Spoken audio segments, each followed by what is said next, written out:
Dana's a special visitor to the Boundary. He's been walking across Canada every summer for the last 5 summers, and he's just finished walking the Kootenay route, which is fascinating to me. What do you like about the Kootenays? I've always wanted to live here for one. Why is that? I don't know, you have pretty good weather, but when you want big snow, you can get it. Yeah. I love rock. I love fresh water and rivers, so it's everything I want, right? Right. And being a British Columbian myself, of course, this is home sweet home. And what do you think about the Trans-Canada Trail and the Kootenays? Oh, I love walking it. Anything to anything to get me off any road, that's for sure. And certainly the scenery, the waterfalls, the canyons, the tunnels. I mean, it is just outstanding. Yeah, yeah, we really have a real future destination here that we're trying to promote. And so what are you going to do tomorrow? I'm going to officially walk into town, take a look around, check out some history, make it very casual. No crowds? And then rest. So for the viewers here, to let us know where we are, we're in the nursery area, right? Yeah. Yeah, okay, so almost in town. Almost there. If it wasn't for dinner, I would have just hiked right in. But I like dinner more. Me too. So this is your 4th summer doing this, is it? This is my 6th year. 6th year, oh. And gee. it's my 15,360 something K, and it's which makes me 24,787,000 steps. That's how many steps that is. Everyone always asks, so I always try to keep it updated. Cool. Try to keep it relevant, so that's what I do. I see you have quite a lot of pack on you there. Yeah, everything right now is probably 40 to 50 pounds. Depends if I have to carry some water or not. Depends how far between towns. Sometimes it can be up to 70. So I've had weeks between towns before in the North Shore Lake Superior. And that was hard rock. Like a lot of the trail was just literally rock. How were the bugs? In some cases, disheartening. Yeah, that's Northern Ontario for you. It was a little bit heartbreaking at times. And how about what I find amazing is that you've been able to do all that and update a Facebook page. How'd you do that? I just do it in real time. Whenever I have cell service, I get in and then I just kind of have a shorthand list of I take traditional notes. Okay. A lot. So I prefer that.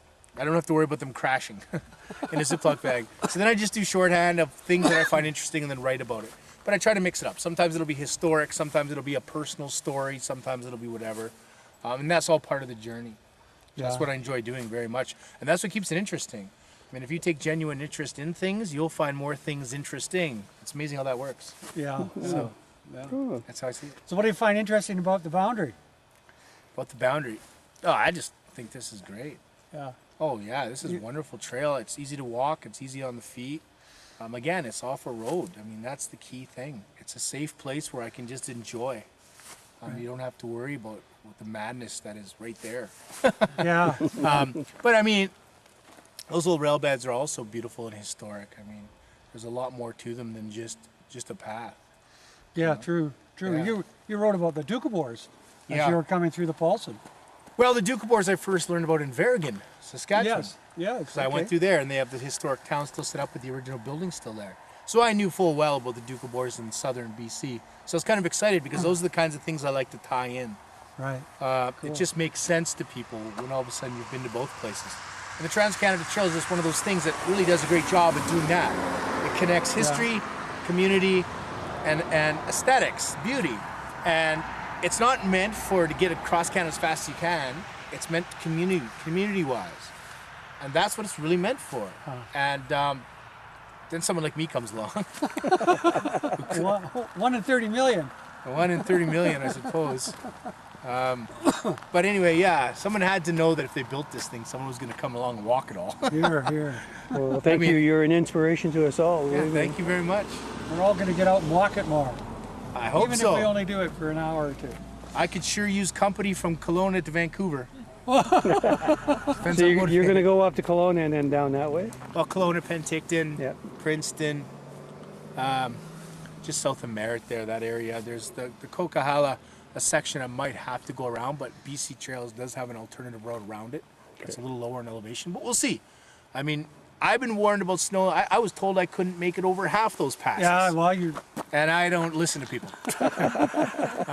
I'm a forest tech out of British Columbia in the north. Worked mountains my whole life. Following a trail is a whole lot safer than half the stuff weren't supposed to do. So tell us about Gray's Pass. Great Creek Pass was a pretty good one. I just felt really great that day, and I was hiking up, and I felt really strong. Tons of water. 3 things that I love about this province: I can build fire. There's unlimited supply of water, so I don't have to pack it, and I can camp anywhere. Those 3 things are huge. Yeah. Great Creek's Pass. When I come up and over, when I got to the top, there's a foot of snow. Now, at one point, I was just going to camp in it. Like, I'm prepared for that. Who cares? But then I was like, well, I don't really want to. So then when I got over and the snow was gone, the switchbacks, actually, there was nowhere to really camp. So I just did the whole thing. So it turned out to be a 63K a day with 15 hours. So I went from 900 meters above sea level to 2.2 to back down to 600 meters. So that was a big day. I felt it. What's your average day, distance-wise? Well, I'm averaging this year about 21.5, 22K a day. So, and that includes, like, at one point I was forced in a way, I'll tell you later about that, to take 8 days off. So I had to make up for that. So if I take a day off today, that means tomorrow's 40, or accumulating enough. So that's what I've been averaging, and I've been doing pretty good. There's been some setbacks and things like that. There always are. So that's just the reality of it. So I should have been here probably 2 weeks ago from leaving this year, but I lost time from trying to get gear sent to me and all kinds of challenges that come up. It's endless. Like, it really is endless, the challenges. Fatigue comes at you. Like, I feel pretty good today, but yesterday I hit a wall. Back-to-back 43K days, and, that was tiring.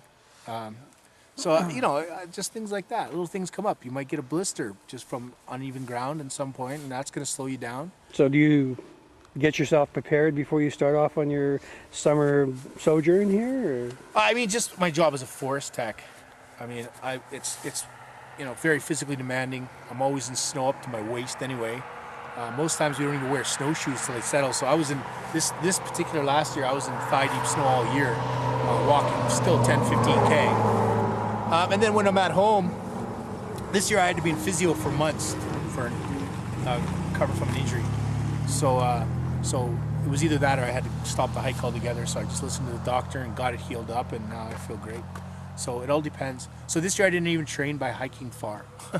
This year when I started, I just had little goals, hoping my injury would hold out, and it has. And now it gave me a whole new confidence towards the end of the season. There's always that fear. So if you feel that little twinge of pain, you got to stop. And that's just a reality.